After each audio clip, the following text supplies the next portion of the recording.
नमस्कार स्टूडेंट्स। आज हमारा जो टॉपिक रहेगा वो पाठ्य योजना से संबंधित रहेगा और यह है जो टॉपिक बीएड के जो प्रशिक्षणार्थी हैं उनके लिए बेहद महत्वपूर्ण टॉपिक है। इसके साथ ही जो शिक्षक भर्ती परीक्षा होती है उसमें शिक्षण विधियों के अंतर्गत इससे संबंधित प्रश्न पूछे जाते हैं। तो आज का जो हमारा टॉपिक दैनिक पाठ्य योजना का जो हम प्रारूप के बारे में आज हम विस्तार से अध्ययन करेंगे कि हम जैसे कोई भी एसएसटी की सब्जेक्ट हैं या फिर ये साइंस की सब्जेक्ट हैं या फिर कॉमर्स की सब्जेक्ट हैं, इनसे संबंधित हम पाठ्य योजना का जो प्रारूप है वो किस प्रकार से तैयार करते हैं और कालांश के अनुसार हम टीचिंग कैसे कराते हैं, तो उसके बारे में हम विस्तार से आज अध्ययन करेंगे।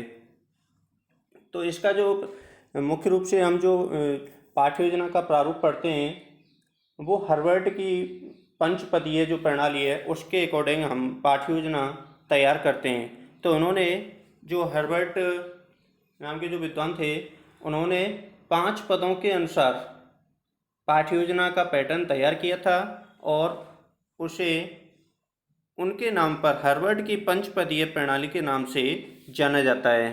तो उसका हम अगर शॉर्ट में उसे देखें, क्योंकि अगर डिटेल में देखेंगे तो एक लेसन प्लान हमारा उस पंचपदीय प्रणाली पर ही हो जाएगा, तो उसको हम शॉर्ट में केवल उनके पदों को ही देखें तो उनके पद सबसे पहले जैसे मैक्रो लेसन प्लान होता है उससे पहले हम माइक्रो लेसन प्लान पढ़ाते हैं या पढ़ते हैं सीखते हैं। तो उसमें सबसे पहले प्रस्तावना होती है, तो सबसे पहले हम प्रस्तावना को निकालना सीखते हैं। उसके बाद जस्ट उद्देश्य कथन बोला जाता है, जैसे हम कोई भी हमको प्रकरण है उस प्रकरण के बारे में हम विस्तार से आज अध्ययन करेंगे। तो ये दोनों ही एक पद के रूप में समझे जाते हैं। और उसके बाद में हमारा जो क्लास में पढ़ाने का जो कंटेंट है वो हम प्रस्तुतिकरण के द्वारा उसे क्लास में प्रस्तुत करते हैं। उसमें प्रमुख रूप से बोधात्मक क्वेश्चन भी होते हैं और जो छात्राध्यापिका है या छात्राध्यापक हैं वो अपना जो कंटेंट है उसे पढ़ाते हैं और पढ़ाते समय जो जो क्वेश्चन भी पूछे जाते हैं उनको हम बोधात्मक क्वेश्चन कहते हैं। तो उनके द्वारा हम प्रस्तुतिकरण करते हैं और उसके बाद में जो भी कंटेंट आता है उसमें हम तुलनात्मक अध्ययन थर्ड स्टेप के द्वारा सीखते हैं।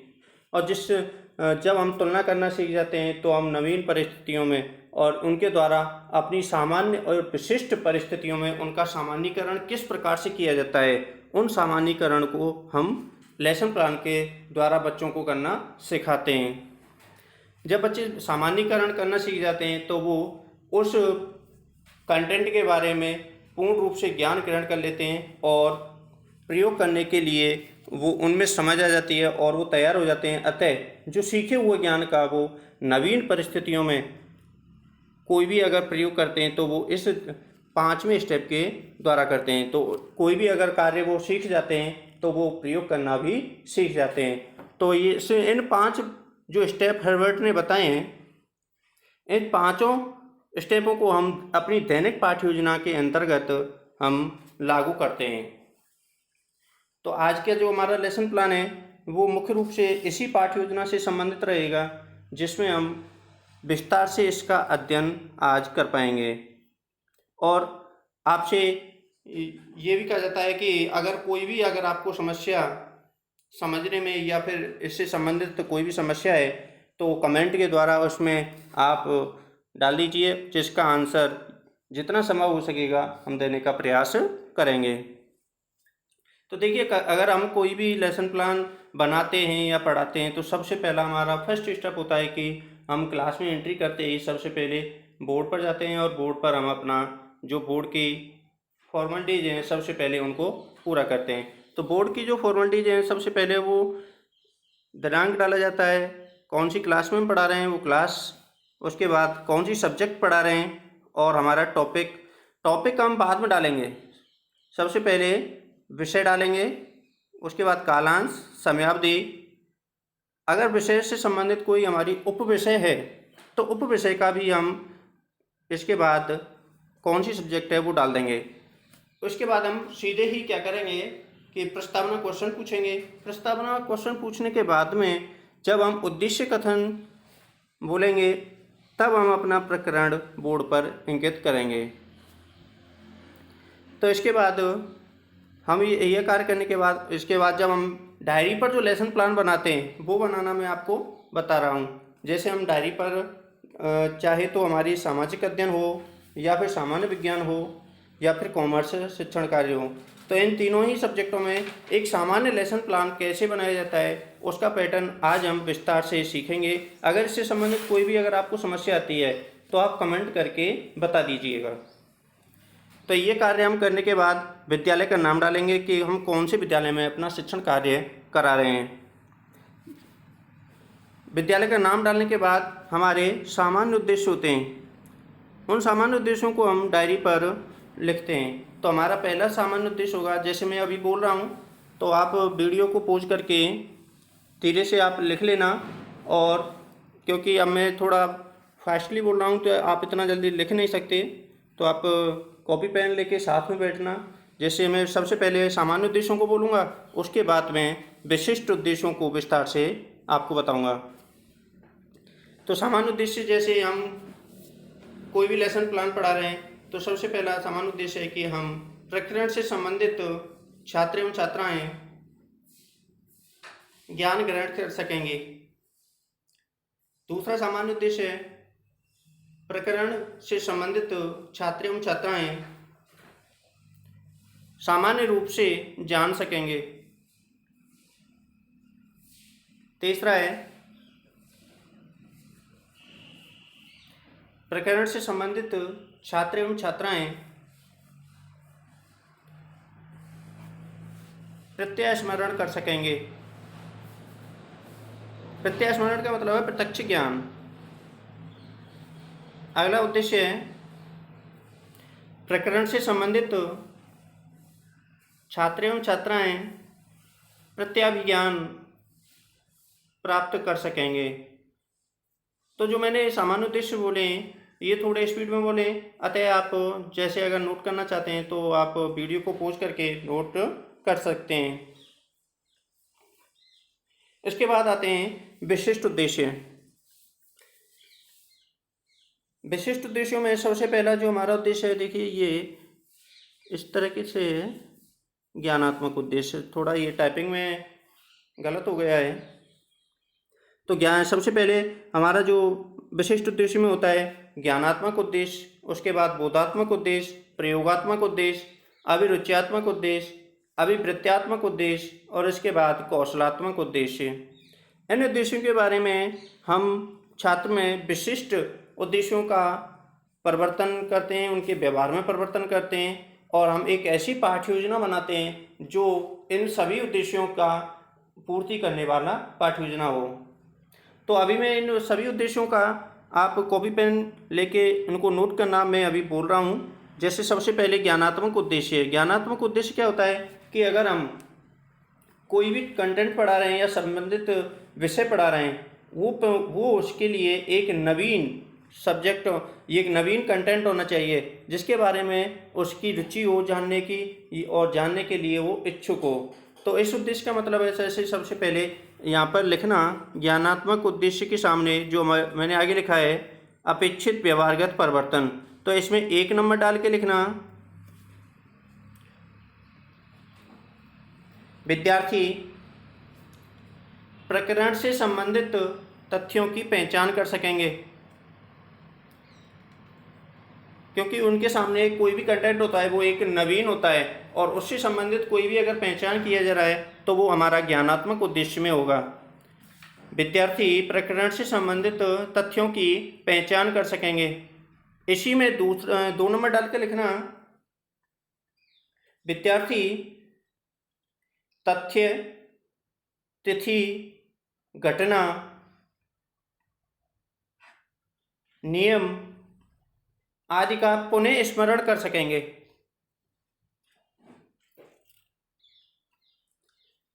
अर्थात तो कोई भी अगर हमारे सामने कोई भी घटना पहले घट गई है या फिर कोई हमारी पुरानी भी स्मृति में चला गया है, अगर कोई हमें नवीन परिस्थिति दिखाई देती है और उसे हम सोचने पर अपने विचार को देखते हैं, सोचते हैं, तो हमें पुनः दोबारा से याद आ जाता है, तो हमारा ज्ञानात्मक उद्देश्य होता है। दूसरा होता है बोधात्मक उद्देश्य। अब देखिए बोधात्मक उद्देश्य बिल्कुल ये क्रम से ही बता रहा हूँ और क्रम से ही आपको याद करने हैं ये। जैसे सबसे पहले ज्ञानात्मक उद्देश्य। ज्ञानात्मक उद्देश्य में हम कोई भी नवीन परिस्थितियों को जानते हैं और उसके बाद हम बोधात्मक उद्देश्य, जैसे कोई भी अगर हमने परिस्थिति पहले ज्ञानात्मक उद्देश्य में जान ली, जानने के बाद उसे अपनी स्मृति में दोबारा से हम ले रहे हैं और उसका हम एक्सप्लेन कर रहे हैं, उसे विस्तार से उसका वर्णन कर रहे हैं, उसका उदाहरण दे रहे हैं, उसका हम कोई भी तुलना कर रहे हैं या वर्गीकरण कर रहे हैं उसका, या उससे संबंधित हम तर्क वितर्क कर रहे हैं, संवाद कर रहे हैं, ये सभी बोधात्मक उद्देश्य में आएंगे। अगर हम कोई भी हमारे सामने कुछ अशुद्धियों को हम निकाल रहे हैं, अशुद्धियों को कब निकालेंगे? जब हमें सबसे पहले ज्ञानात्मक उद्देश्य की पूर्ति होगी, उसके बाद में हम बोधात्मक उद्देश्य के जरिए से हम अशुद्धियों को आसानी से निकाल सकते हैं। तो ये सारी कंटेंट बोधात्मक उद्देश्य की पूर्ति करते हैं। तो आप इसमें लिखिए 1 नंबर डाल के, विद्यार्थी उदाहरण, व्याख्या एवं वर्गीकरण कर सकेंगे। इसी में 2 नंबर डाल के लिखना, विद्यार्थी तुलना कर सकेंगे एवं अशुद्धियों की पहचान कर सकेंगे।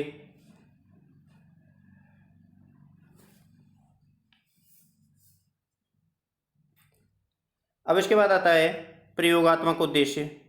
अब देखिए प्रयोगात्मक उद्देश्य में हम मुख्य रूप से, जैसे हमें ज्ञानात्मक उद्देश्य की पूर्ति कर ली, हमने बोधात्मक उद्देश्य की पूर्ति कर ली, अब जो हमने सीखा हुआ ज्ञान है उसे हम प्रयोग करवा रहे हैं और उसका हम एक्सप्लेन कर रहे हैं, उसको एक्सपेरिमेंट कर रहे हैं, सॉरी।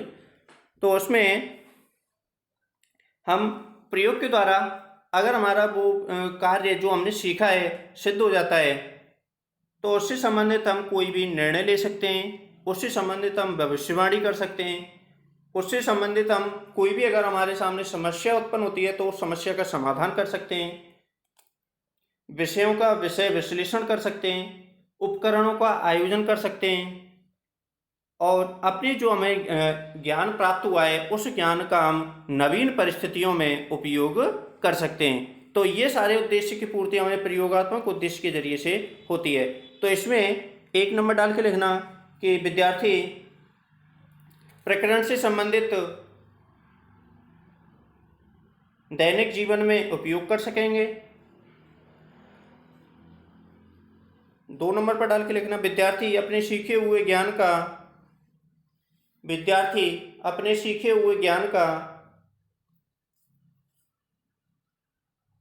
स्थानांतरण कर सकेंगे,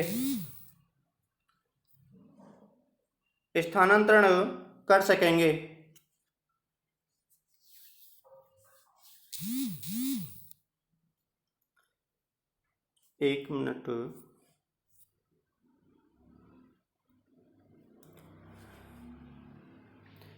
सीखे हुए ज्ञान का स्थानांतरण कर सकेंगे।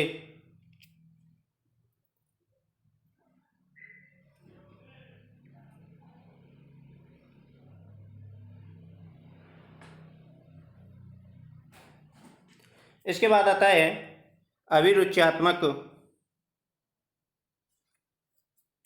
अभिरुच्यात्मक का मतलब है कि हम कोई भी अगर हम कंटेंट पढ़ रहे हैं वो हमारी और बच्चों की, विद्यार्थियों की रुचि के अनुसार वो कंटेंट होना चाहिए। उससे संबंधित उसमें हम रुचि के अनुसार अगर कोई भी कंटेंट पढ़ाते हैं तो बच्चे उसमें और अधिक जिज्ञासु बनेंगे और अपनी दिन प्रतिदिन की जो सामाजिक समस्याएं, घटनाएं, उनमें रुचि वो ले सकेंगे। और हमारा जैसे कोई भी उनसे जीवन से संबंधित कोई भी हम प्रकरण पढ़ाते हैं, उन प्रकरण को मुख्य रूप से वो अपने जीवन में ले सकेंगे और अपने जीवन में उपयोगी सिद्ध कर सकेंगे। तो इसमें अभिरुच्यात्मक में 1 नंबर डाल के लिखना, विद्यार्थी संबंधित तथ्यों के बारे में रुचि ले सकेंगे। 2 नंबर डाल के लिखना,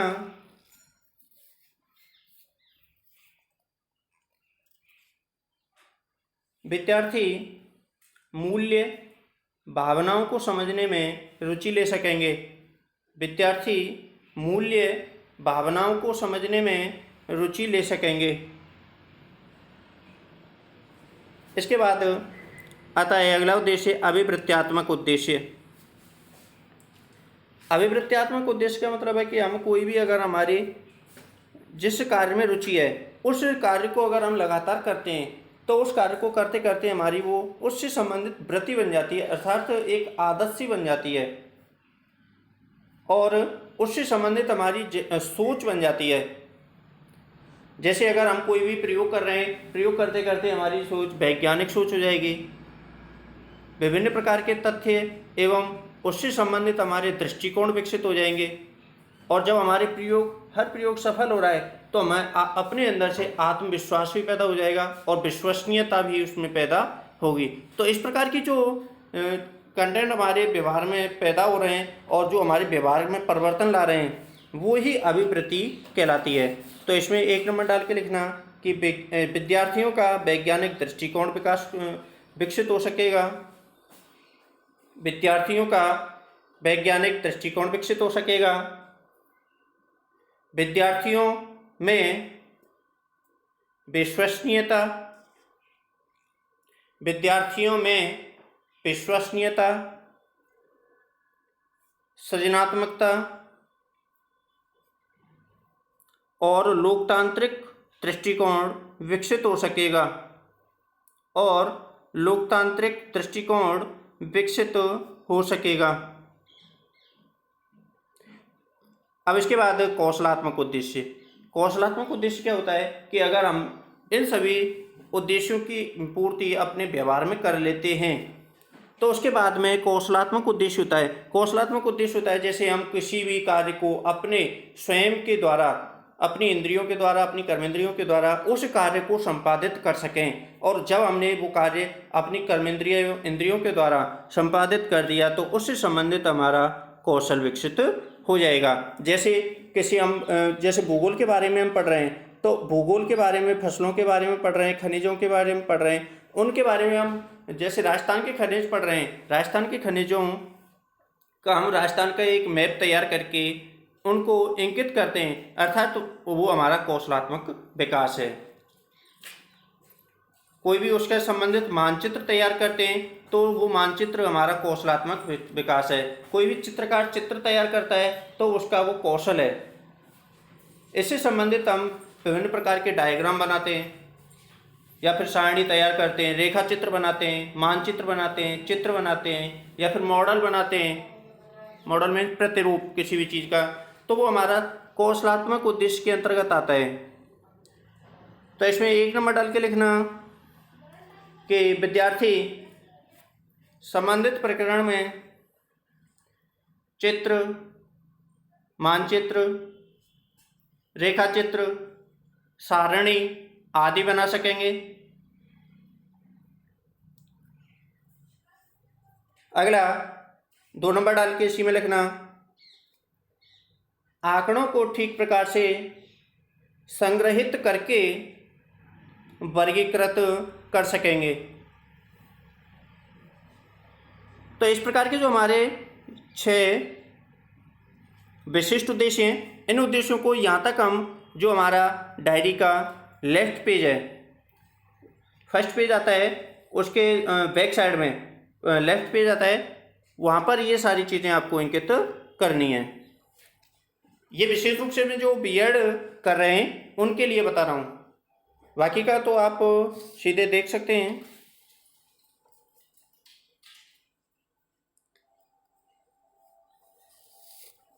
इसके बाद आप इतना करने के बाद नेक्स्ट पेज पर आएंगे और अपना जो टॉपिक है उससे संबंधित आप टीचिंग पॉइंट तैयार करेंगे।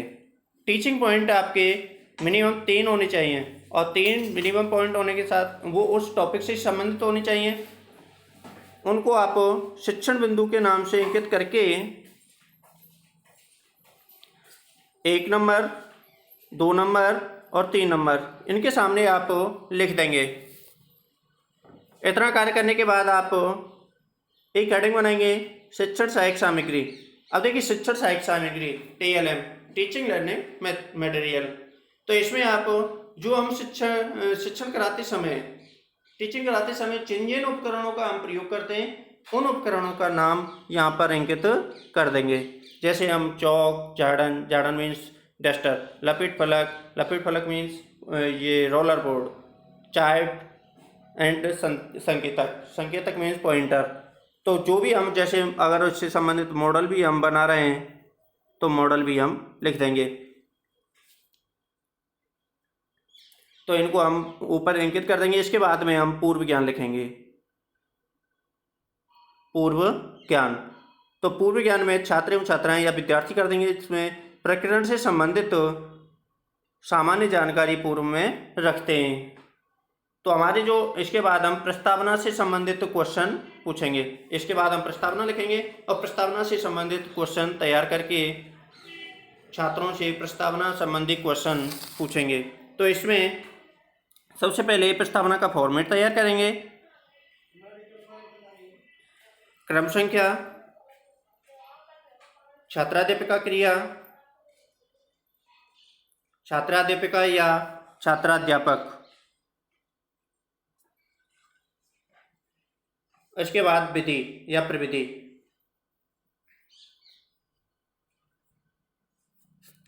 अब इसमें हम अपना जो टॉपिक है उससे संबंधित पूर्व ज्ञान के आधार पर क्वेश्चन तैयार करेंगे और हमारे जो क्वेश्चन है वो पूर्व ज्ञान के आधार पर एक सरल, सीधे और उनमें तारतम्यता होनी चाहिए।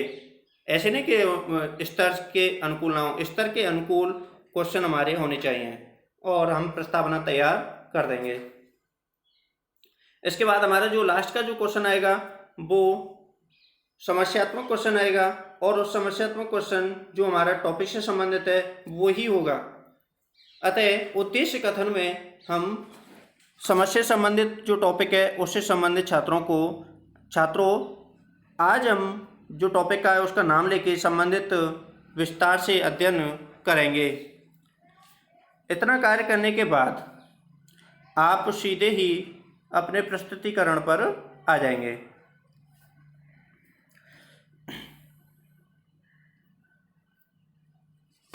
अब प्रस्तुतिकरण को जैसे अब आपने स्टार्टिंग के 2 पेज में ये कार्य कर दिया। इतना कार्य करने के बाद में नेक्स्ट 2 पेज हैं, दोनों पेजों पर समान रूप से आप एक टेबल तैयार करेंगे,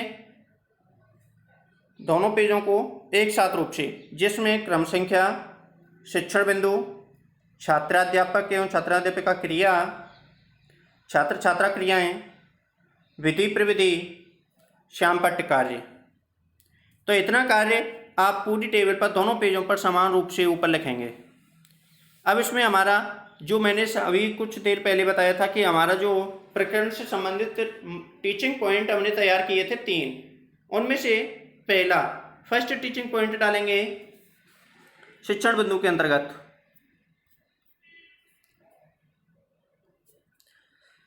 तो आप क्रम संख्या में 1 नंबर लिख के शिक्षण बिंदु का यहाँ पर नाम डालेंगे, कौन सा शिक्षण बिंदु है हमारा, और उससे संबंधित हम छात्रों से विकासात्मक क्वेश्चन पूछेंगे। विकासात्मक क्वेश्चन का मतलब है कि जो हमारा टीचिंग पॉइंट है, टीचिंग पॉइंट से संबंधित छात्रों से हम 1 या 2 क्वेश्चन पूछेंगे। उनमें हमारी ऐसी तारतम्यता की लगातार जो हमारी प्रस्तावना क्वेश्चन हमने पूछे थे उस जैसी प्रस्तावना की यहाँ पर ज़रूरत नहीं है, लेकिन हम 2 या 3 क्वेश्चन छात्रों से पूछेंगे जिनके आंसर छात्र यहाँ पर देंगे। यहाँ पर हम क्वेश्चन लिखेंगे, विकासात्मक क्वेश्चन। ध्यान रखना ये हमारी टीचिंग पॉइंट से संबंधित होने चाहिए।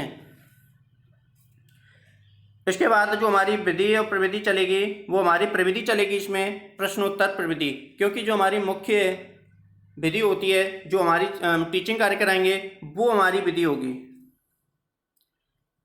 इसके बाद हम छात्राध्यापिका या छात्राध्यापक क्रिया से संबंधित जो हमारा फर्स्ट टीचिंग पॉइंट का कंटेंट है उसे हम पढ़ाएंगे और उससे संबंधित यहाँ पर इस जगह पर नोट करेंगे जो भी हमने पढ़ाया है।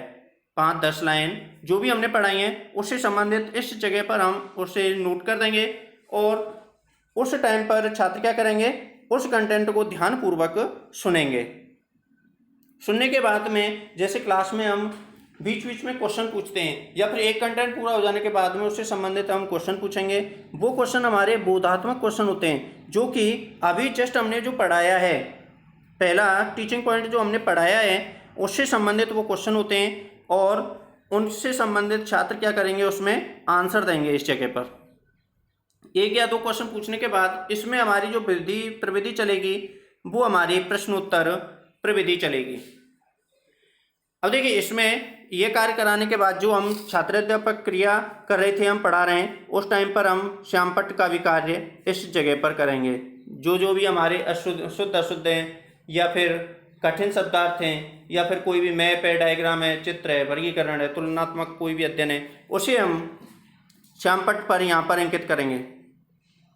इससे पहले हमने जो चार्ट बनाया है या मॉडल बनाया है पूरे टॉपिक का, प्रकरण का, उससे संबंधित एक छोटा मिनिएचर तैयार किया जाता है, जो हमने चार्ट पर या मॉडल पर पूरा बड़ा बनाया है, क्योंकि डायरी पर भी उसका एक मिनिएचर लगाया जाता है। इस जगह पर उससे संबंधित हम मिनिएचर लगाएंगे। ये नीचे हमारा श्यामपट्ट कार्य हो जाएगा। तो यहाँ तक हमारा जो फर्स्ट टीचिंग पॉइंट है वो कंप्लीट होगा। एज इट इज बिल्कुल ऐसे ही आपको जो हमारे 3 शिक्षण पॉइंट थे, सेकंड शिक्षण पॉइंट इसके नीचे आएगा, और उससे संबंधित यही बिल्कुल सेम यही पैटर्न उसमें सेकंड वाले टीचिंग पॉइंट में रहेगा। जब सेकंड टीचिंग पॉइंट हो जाएगा, उसके बाद में थर्ड टीचिंग पॉइंट होगा। थर्ड में भी यही आपको प्रक्रिया फॉलो करनी है। इसके बाद जब हमारे 3 शिक्षण बिंदु पूरे हो जाएंगे, तीनों जो टीचिंग पॉइंट है पूरे हो जाएंगे, उसके बाद में हम छात्रों से संबंधित जो हमने पढ़ाया है उससे संबंधित हम मूल्यांकन प्रश्न पूछेंगे। मूल्यांकन प्रश्न मुख्य रूप से हमारे जो हमने कंटेंट तैयार किया है, पढ़ाया है, उससे संबंधित ही होना चाहिए। तो हम इसमें सबसे पहले तो ऑब्जेक्टिव टाइप के क्वेश्चन पूछेंगे, और ये ध्यान रखना, ये जो हमारे मूल्यांकन प्रश्न हैं